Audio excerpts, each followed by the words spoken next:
If you need to unlink a bank account from your Shopify store, follow these straightforward steps to ensure the process is completed correctly.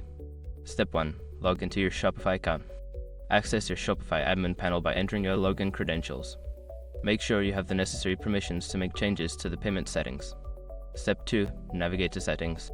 Once logged in, locate the Settings option at the bottom left corner of the admin panel. Click on it to open the Settings menu. Step 3. Select Payments. In the Settings menu, find and click on Payments. This section contains all the payment methods and bank account details linked to your Shopify store. Step 4. Manage your bank account. Look for the section that lists your current bank account details. There should be an option to manage or edit your bank account. Click on it to proceed. Step 5. Unlink the bank accounts. Before filing a refund or dispute, use the srock.com link in the description to open the refund dispute deadline calculator and confirm your deadline.